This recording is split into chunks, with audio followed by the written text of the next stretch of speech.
A very good afternoon to you, all our friends and fans up and down the coast and the stations of the Comfortably Zoned Radio Network.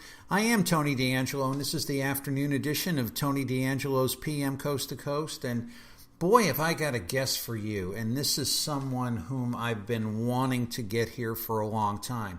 Her name is Mary Neumann. She is the retired managing director of a multinational bank.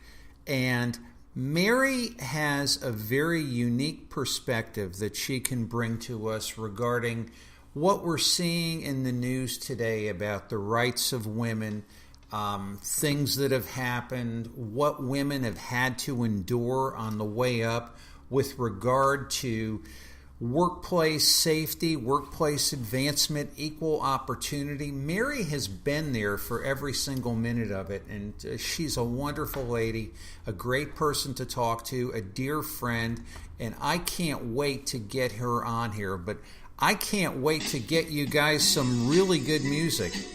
Here's a little piece that didn't really chart a lot, didn't play on WABC. You had to be listening on, I guess, an FM station. This is a British group known as The Mob. It's 1970, and what they're saying is, I dig everything about you. That's the way I feel about our listeners. I do dig everything about you. We'll be right back with Mary Neumann after a retromercial, right after this.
What is it about Mustang that makes it happen? Maybe it's the new styling for 68. Features to choose from like select shift and AM/FM stereo radio. Maybe it's standards like bucket seats, or options like a new 302 V8 and bold racy hood stripes. Or maybe it's just the original idea, the better idea called Mustang.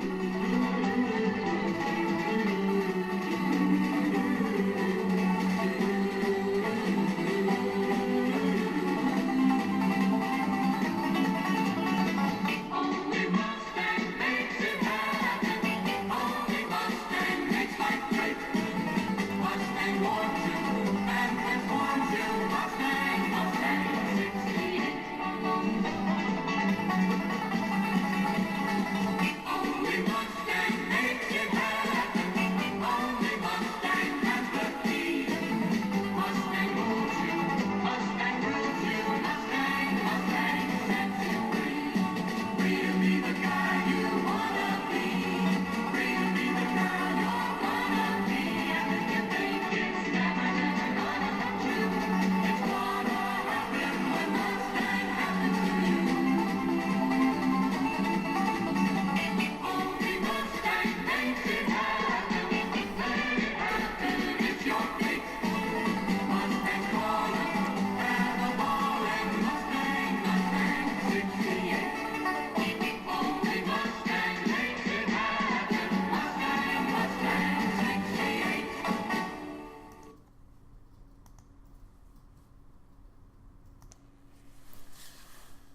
Ladies and gentlemen, up and down the stations of the Comfortably Zoned Radio Network, I have someone here whom I've really wanted to speak to for some time, even though I've been speaking to her probably for about 20 years. Her name, Mary Neumann. She is a dear friend. She is a retired managing director of a multinational bank, and to me, just a wonderful person, a survivor, a resilient, always cheerful, a friend to me in my time of need, and I hope I was a friend to her in her time of need. And I just think we need Mary's perspective today on where Mary has been and where we are going in this context of wherever we're going with all of the issues we're seeing. Mary, good morning. So nice of you to be here with us. My pleasure, Tony. And to answer one of your questions, you were absolutely wonderful and helpful to me in my time of need, and I can't thank you enough for that, for your good counsel and common sense, and not least ability to maintain a sense of humor. You were there for me, dearie, when Jean passed on. I mean, it's if not for folks like you, I wouldn't have gotten through it. Well, you have lots of people who care about you. So we begin with me just doing maybe a little bit longer than 30 seconds, but, the short history. Yeah, I mean, what's the story of Mary? It's like Michael Dante, my good friend, the actor, had a radio show for 20 years in Palm Springs, California, and he would do a 2-minute question and a 1-minute answer. In your case, tell us about Mary. Okay. So I was just my mom and myself, and she was a school teacher, which is where I got my love of reading and books and intellectual curiosity. We moved around a good deal in my grammar school and junior high years. I lived in California, in Colorado briefly, and in Miami, Florida at the time of the Bay of Pigs invasion, whole Cuban Missile Crisis, which was quite exciting. And what I remember as a seventh grader was that Miami was even then very much a multicultural city, and it was a wonderful experience growing up as a kid to realize there's different cultures and people come to this country with a variety of challenges. And so we had a home base in Massachusetts where my mom's parents lived. I went to high school in Plymouth, Mass., America's hometown, and it really was a small town back then. I then went to Boston College. I was married, and I had my son James while I was on my Christmas break freshman year in college, and took final exams thereafter. So after graduating from college, my then husband wanted to pursue a master's degree in comparative literature, so he got into the University of Toronto, and we went up there, and I enjoyed very much the different and multicultural environment of being with a bunch of other smart but broke graduate students. And I realized that teaching, history and education, which were my majors in college, was something that at that time in the early 70s there were very few jobs. So more or less on a lark, I took a couple business school courses because they were $50 a course, and found that I enjoyed it, enjoyed the environment. So when we moved back to the States after Chet got his graduate degree, I applied to different business schools in the States, and I got into Columbia and went there and majored in accounting and finance. And in the last semester, or next to last semester of my business school, we all went out to the, cattle call interviews where there's got to be, 12 people seeing one person from a particular company. Yeah. And, I've been on the other side of that when I was an employee at the company I worked for, and I know how tiring it is. Long story short, I had offers from a few companies, and I chose the bank that I chose. And what I liked most about the offer was not only that was the money okay, because it was all, not very, now it almost seems like a laughable sum, but it was a big deal to me then. But the fact that during my last semester of business school, the bank offered me the opportunity to work 20 hours a week, starting my training earlier. So I'd work several afternoons after classes finished and all day on Friday. So I got some experience before I went into the bank training program, and I have to say it was a very interesting career. I worked in commercial lending, commercial real estate, the private bank, and then the last few years in covering financial institutions. And it was a challenging environment. Any large institution, whether it's a bank or a manufacturing company, has its own issues and concerns, and can make it. It's not an easy environment. And the thing that I remark on most is that by and large, the colleagues that I worked with were high energy, bright, and very much focused on problem solving. So it was a great run. I am glad to be retired now, and so I can relax and enjoy things for a bit. So that's kind of the quick and dirty. Now, what we're going to do is go back and probably try to clean off a couple of these moments so we can discuss them. What you were married and a mom at, you're a very young lady. Yes, I was. And in an odd way, I think I went to college in a very turbulent time in the States between, 68 and 72. So there was a lot of campus unrest, an understatement. And I went to Boston College, which is a Jesuit college, and there was very much a focus on producing graduates who were well-rounded and who could see both sides of discussions. And the Jesuits, I may say, and I'm not Catholic, the intellectual discipline of the Jesuits and their willingness to embrace contrary views really made, quite frankly for me, Boston College and others, an island of sanity in a time that was very turbulent.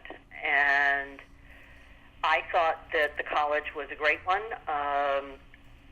I had one semester a priest who taught a particular class, and I wanted to take another class with this professor.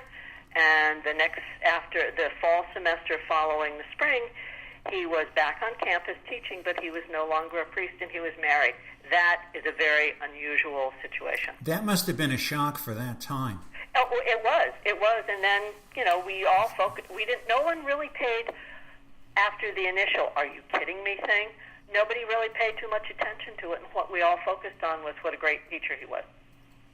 Now, here you are, you're starting with a bank, you have a small child, dear James, and you're married, and it's the 1970s, and I don't want to ask you, was it tough being a young woman in that environment? What I want to ask is, tell us how tough it was being a young woman in that environment. It was, and I think, to be quite honest, and not to digress into the Me Too movement, the fact that I was married and I had a kid, in some ways, I think insulated me from some of the more outrageous behaviors that I know went on. I had some, not so fabulous experiences, but nothing that rises to the level of, serious misconduct. Serious harm. And one of the most important things for me was the support I got from my first boss in the bank. And I recall that we went out to meet a client, and I was all excited because I had just graduated from Columbia. This CFO of this particular middle market company was also a Columbia graduate, and I thought, oh, that's a great way to, work with this client. And obviously I was the trainee, and my boss was a much more senior person. And we chatted for a while, and the client said, well, I'm happy to chat and go out to lunch, but if you think I'm showing this company's financial statements to her, guess again. And my boss very calmly turned to me and said, Mary, could you just excuse us for a minute? I'll be out shortly. So I walked out of the room, the door was closed, and about 15 minutes later, my boss comes out, his face was the color of a ripe tomato, and he said, you and I are going to lunch. And I was mortified, and I thought, oh my gosh, what just happened? And he said to me, once we got out of the company's offices, he said, I explained to him that if he wanted to have his lines of credit renewed, he would share the financial information with you, he would be respectful and never make those kinds of comments again, or he could find another institution, another lender, to provide him the line of credit. And I was almost in tears by that because I was so bowled over at his support. And he said, let's just go and have a nice lunch, and I'm sure that we'll have those financial statements by the time we get back to the office.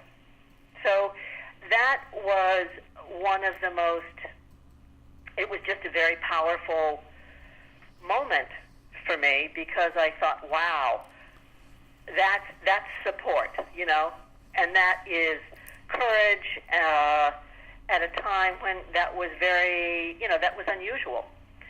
And did I have other times where guys made absolutely inappropriate comments and some other incidents that were unpleasant? Sure. But I was fortunate in that I had a sound grounding, and that most of the people I worked with, both men and women, were so focused on getting work done and getting ahead that gender was I would say was less of an issue than you might have thought at that time. Now that's interesting. You mentioned, you had a job to do. You had to keep your eye on the ball. The people around you needed to keep your eye on the ball. When you look at what's happening today, whatever side of the aisle you make, no bad pun intended, you come down on that.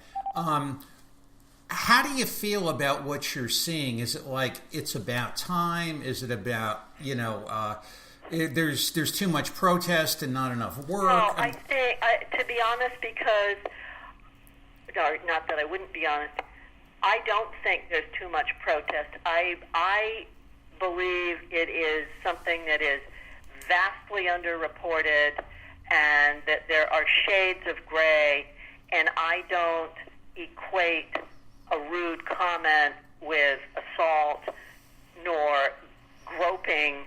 But I will also tell you that during my time at the institution, I had conversations with women that were very, just upsetting in terms of what some senior men had said to this one woman in particular.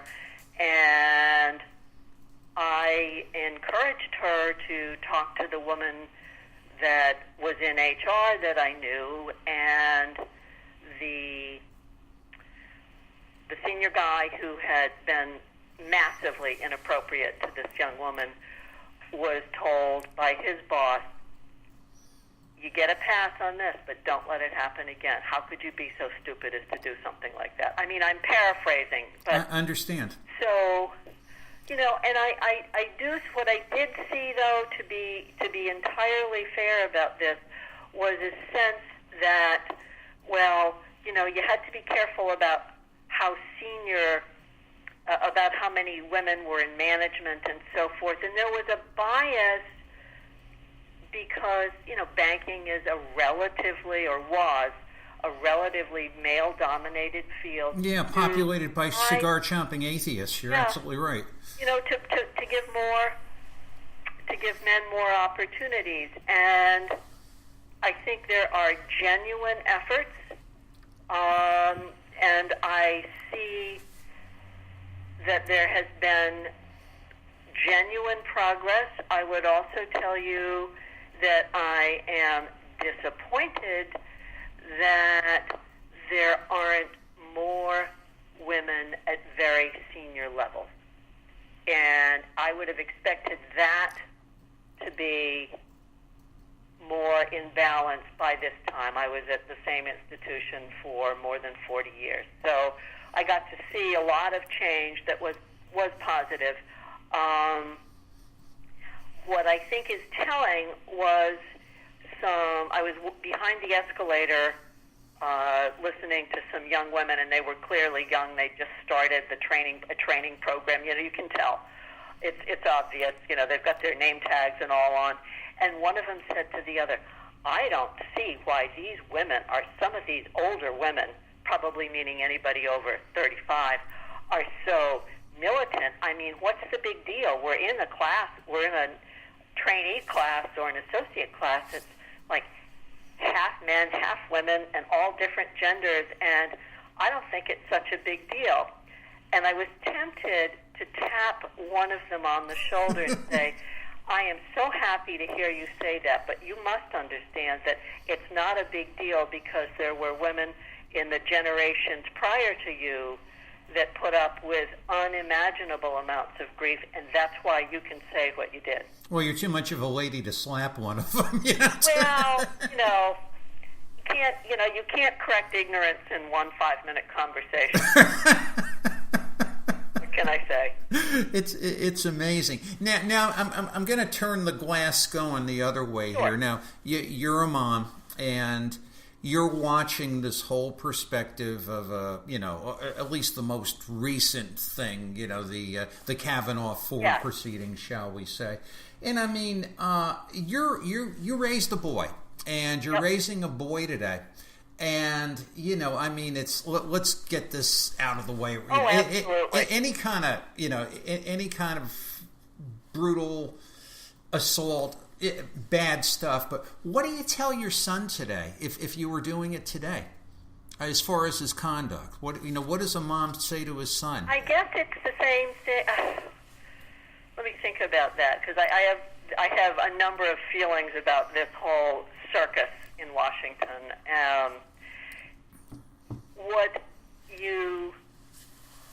What I would say if my son was a teenager is, I know that you will do stupid things because it is inherent in the teenage condition of both boys and girls. You will very likely drink too much on occasion. You will very likely get into fights because that's another thing that is likely, both for boys and girls, quite frankly. Yeah, these days. And there are two things that you must never do. And one, if you've been drinking, call me and I will pick you up.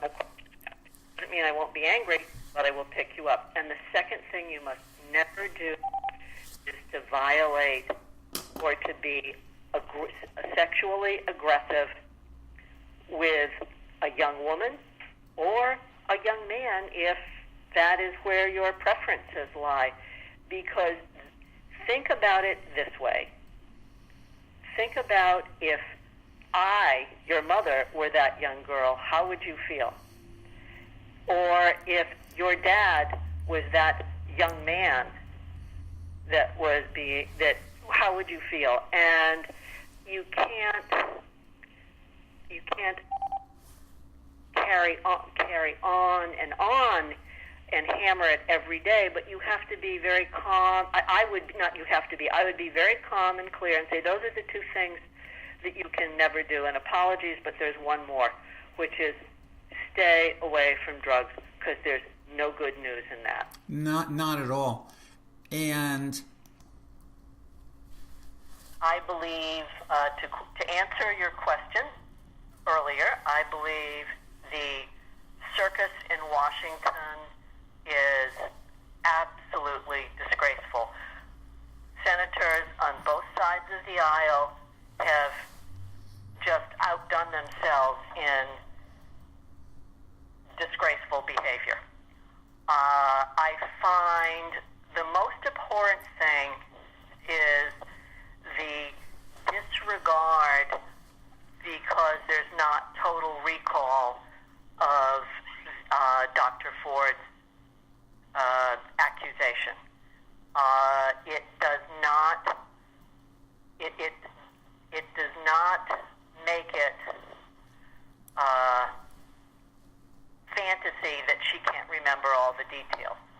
And so that is my bias.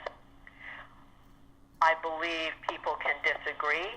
I would have found it more credible if the nominee had said, yeah, I did drink too much when I was in high school or college, and I can't say, I don't have any recollection that I ever did such a thing, but I cannot say with 100% certainty that something didn't happen, because there were times when I had drunk too much. Well, yeah, and I thought of that. And I guess if I set aside the entirety of the sexual assault allegations, which is like saying, other than that, Mrs. Lincoln, how did you like to play? Yeah.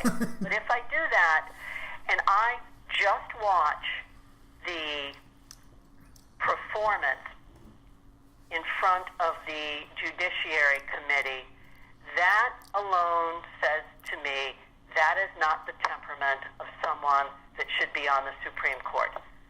Full stop. You know, and it's interesting. That's it. And if I just may, Tony, sure. I spoke to some folks with whom I'm on a board. One of them is a woman who's in her, I think, late 70s, early 80s. I don't know, and it's not necessary. She ran the bankruptcy practice of a large law firm, so this is not a shy, retiring violet. And her comment was, he does not, in my judgment, evince the temperament or demonstrate the temperament that is necessary to be a Supreme Court judge. And she said, quite frankly, I don't think that that's appropriate for even a federal judge. So, and she wasn't angry or yelling. And another fellow, also an attorney who was there, had said, you know, I know about the prep school culture because I was part of it. And he said, did I do stupid things when I was young? He said, yup. But he said the behavior, the dissembling about what clearly was, you know, excessive drinking and, you know, rowdy behavior. He said it rings so false, and to be so emotional about it, he said he just, in his view, doesn't belong. And I know there are people who will say, and I understand that perspective, my gosh, if you were falsely accused, you'd be wild too. You'd be passionate and angry. And to some degree, that's right, but the manner in which he chose to behave, I find abhorrent, and it felt, and finally, and sorry, Tony, I'm almost off my soapbox now. It's okay. Is instead of staying focused to characterize it as, you know, a nefarious plot by the Democrats and the far left and the Clintons, it was ludicrous to me. It was childish, and it was ludicrous. Even if he thought that, you know, again, this is a job interview. You don't act like that for a job interview. I mean, I think about it this way. I interviewed lots of people over the years. If someone had behaved in that way for a job interview, even if it was for a trader, because those guys are and women are notoriously emotional, aggressive by nature. So how is it okay for a Supreme Court justice? Well, I scratch my head, and I'm watching this. Sorry, I am an avowed liberal, so that has to be said to be honest about this. Mary, it's ever since I've known you, it always comes straight from your heart, and it's the I'm watching these same proceedings, and I'm saying to myself, I just had this feeling of dishonesty, like something's not getting out there. And then I keep thinking, Ronald Reagan, arguably in some circles, the dumbest man, some say, ever to be president, who came before the United States people one night and said, there's this whole thing with arms and hostages and Contras and, drugs being sold in Los Angeles. And he says, I don't understand a word of it, but hey, I'm to blame. And it went away. There's Richard Nixon, who was this little third-rate burglary who tried to micromanage it for a year and a half, and he ended up out of office. And I'm just saying, guys, just tell the truth. Yeah, that's it exactly. That's why, and I talked to, a number of, as you can well imagine, of friends, both men and women, who said, if he had said, I found this fascinating. My daughter-in-law really hit it on the head for me. She said, if he had said, and this is her perspective as a relatively young woman with two teenage daughters, yes. She said, if he had said, you know what, I did drink too much when I was in high school and college, and it is possible that I did something that I don't remember, and was I a jackass, and pick a more elegant word, was I a jackass in college and law school? Yes. And I had an epiphany, I had a come to Jesus moment, if you like, where I realized that was not who I wanted to be, and I wanted to be something more. So I have spent the last 25 years, if that's the right number, of my career supporting and encouraging women and being respectful of them, being what I wasn't promoting before. them, promoting women, and along those lines. Sarah said, if he had done that, she said that has the advantage of probably being the truth, and it makes it, that doesn't make it go away, but she said that's credible. She said this, the behavior wasn't credible, and she said for her, his credibility issue, and this is consistent with a number of other women I spoke to, for them, he didn't come across as credible, and it was not only about the sexual assault allegations, it was about all of the other issues where he temporized, he evaded, and so there you have it. Off the soapbox now, I promise. That's perfectly okay, and I'm imagining that in your career you probably had a few types like that here and there, or knew of them, or whatever the case was. Yeah. Yep. And whenever that happens, it's like, and this is the thing which I have to keep telling myself. Tony, don't play the stereotypical game in your brain. Just because somebody looks, acts, and sounds like that person that did what they did 10, 15, 20, 25, 30 years ago, always try to give people the benefit of the doubt. But man, it just gets hard. It does. And in my career,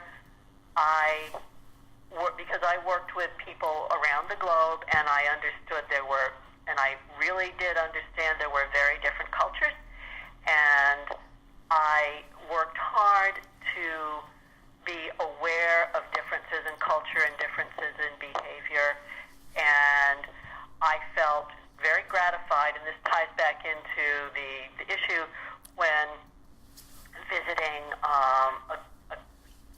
India, to be clear. I said, I've come a long way, and I really want to understand what's going on here. There were a whole host of issues, nothing too terrible, but it was complex. And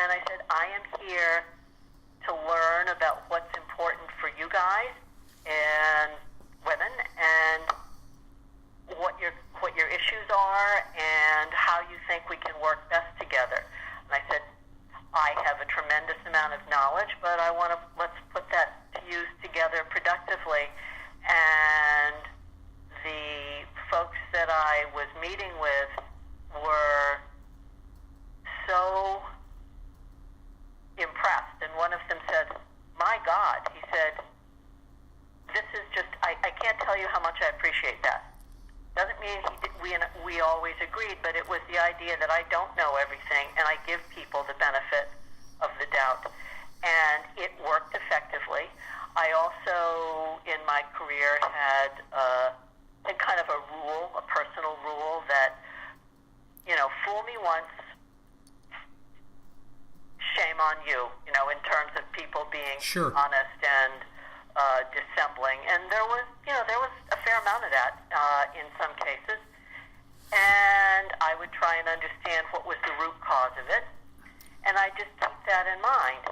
And I would not hold it against the person, but I would be aware of it. And the next time something came up where similar issues presented themselves, I was relentless, because you can't, my rule was fool me twice, shame on me.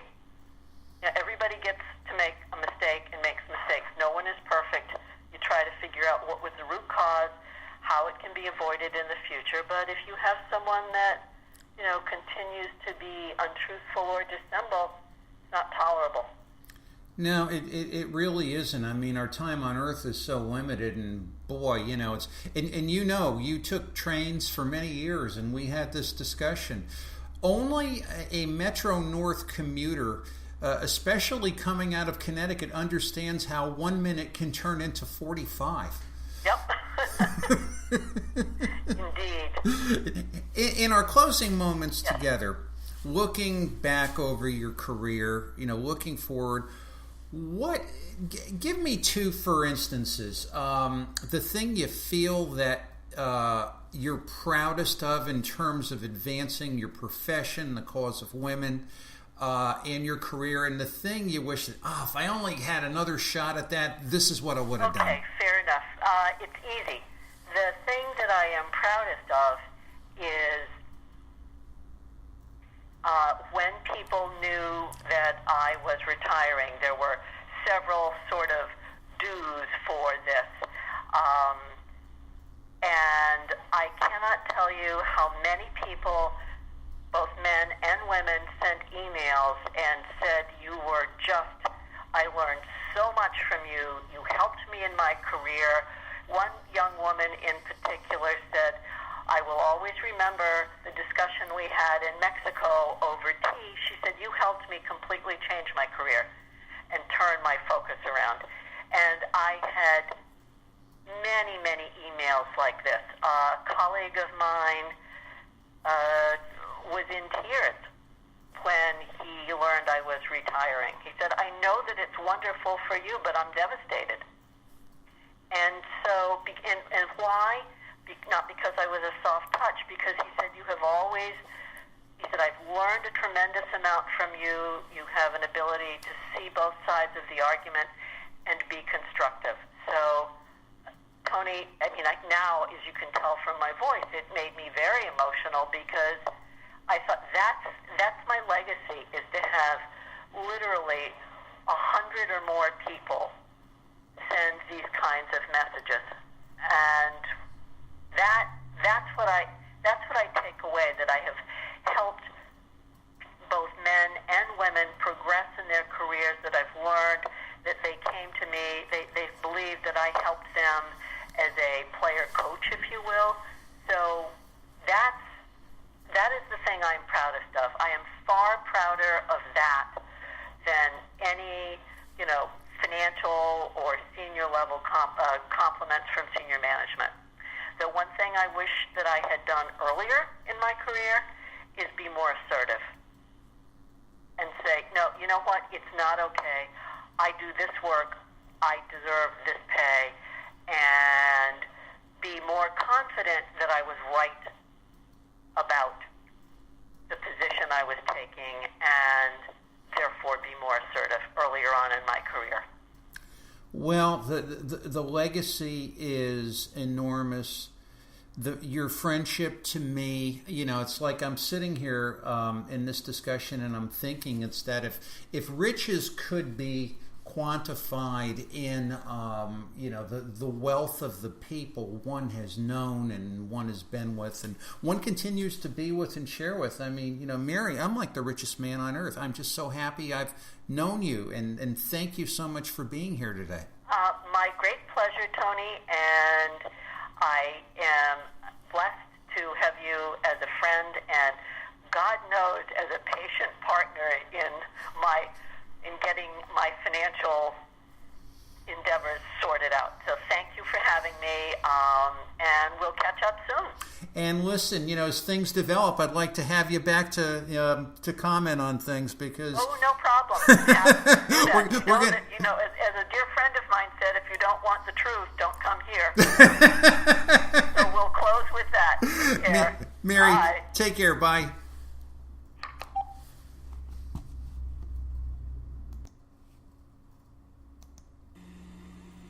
Susan!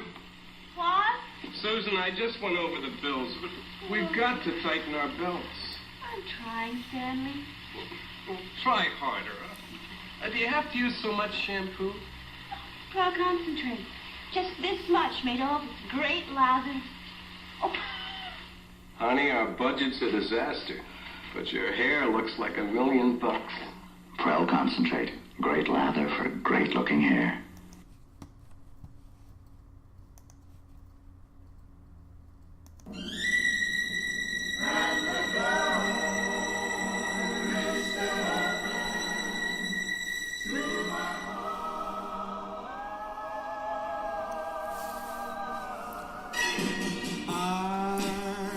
Special thanks to the 1968 Mustang, Prel Shampoo, and our guest of the hour, Mary Neumann.